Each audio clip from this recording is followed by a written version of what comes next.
So the series done and dusted, but the small yet significant matter of 40 points in the World Test Championship points table still up for grabs. We're going to look ahead to the third test between South Africa and India that will be played in Ranchi from the 19th of October. And we've got a man who knows exactly how this Indian team clicks. Sanjay Bangar is with us. We're going to look ahead to the third test.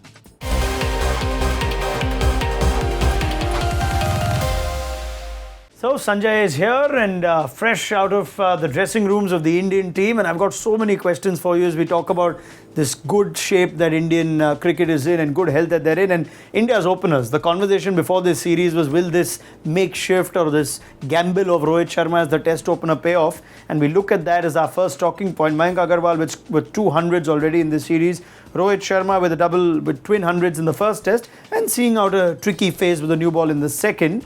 We're just eyeing the prospect of a clean sweep. It does look like India has the serious advantage going into this test as well, Sanjay.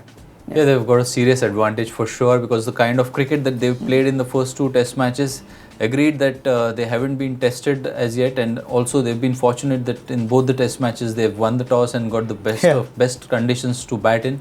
But they've made plenty of proper use of it. The batsmen have got big hundreds. You see the 100 that Rohit got, 176, and then the two double hundreds from Mayank Agarwal and Virat Kohli.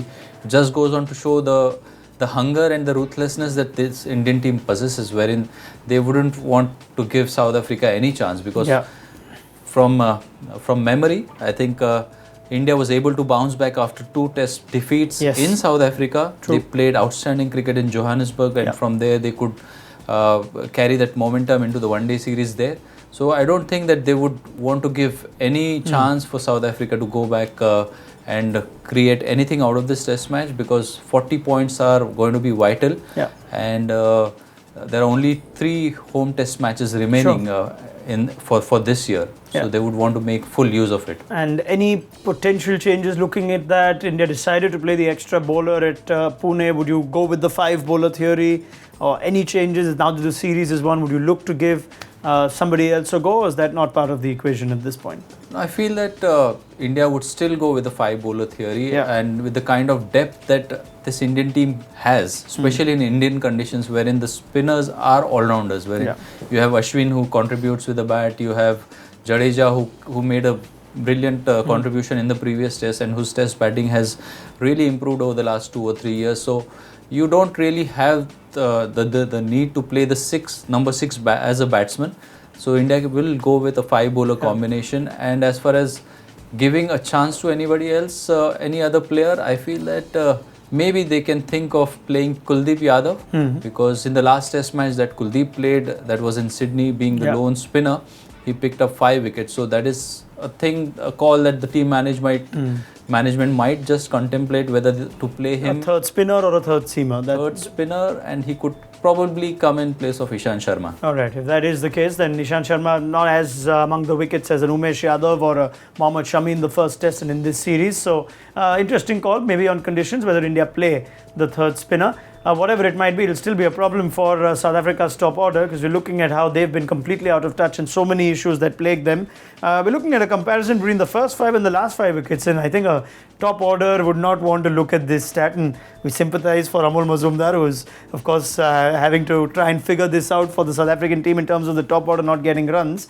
But if you look at numbers like that, with the lower order shown greater resilience, how do you sort of try and make the top order take something from there? They've lost an Aiden Markram as well. What's been the biggest worry for you for South Africa's batting, just watching them?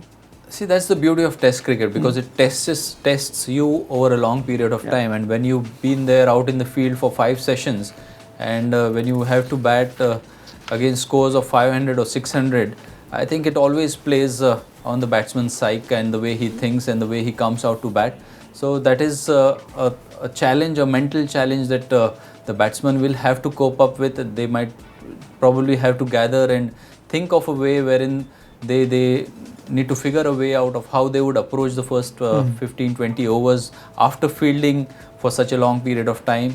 What are they thinking? Whether they're thinking in a positive mindset or just looking for survival. I feel that is going to be a crucial factor as far as their top order is concerned. But the lower order has been fantastic. They've shown tremendous resilience, and that is somehow highlights the character of this side. So yes, they might have lost those first two test matches, but the character that they've shown, especially from the lower order, it is a clear reflection that the fight is still there in the South African dressing room. Yeah, well, they'll have to make a few changes, South Africa, with Keshav Maharaj ruled out of the series with injury. Aiden Markram with what's a freak injury as well, finding himself out of this series. So at least a couple of forced changes will have to come. Now they have, if we look at their reserve options, Sanjay, they have George Linda, who's called up as a potential left-arm spin for left-arm spin replacement. Lungi Ngidi has been part of this team and wasn't considered fully fit to play in Pune.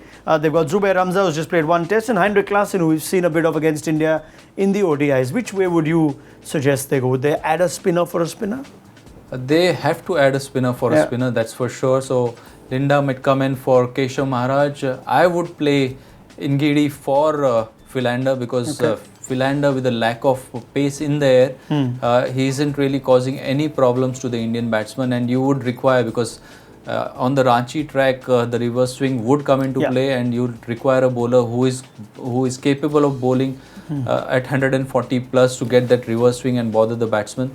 So from the bowling perspective, I would look at those two changes, and from a batting perspective, because of the force change, maybe if de Kock is not going to keep wickets, he might probably open, and Henrik Klaassen would come in lower down the order. We remember that Amazon and ESPN Cricinfo did partner during the 2019 Cricket World Cup to create a unique platform, that's cricktrivia.in, that gave fans an immersive first-hand experience of Amazon Alexa, wherein users would quiz the AI around cricket and the answers would be received in Alexa's voice. So let's check out cricktrivia.in and see what new trivia Alexa has to say on the Amazon Alexa Experience Center. And I'm just going to log on to cricktrivia.in. Let's see what we get, Sanjay, that educates us even further.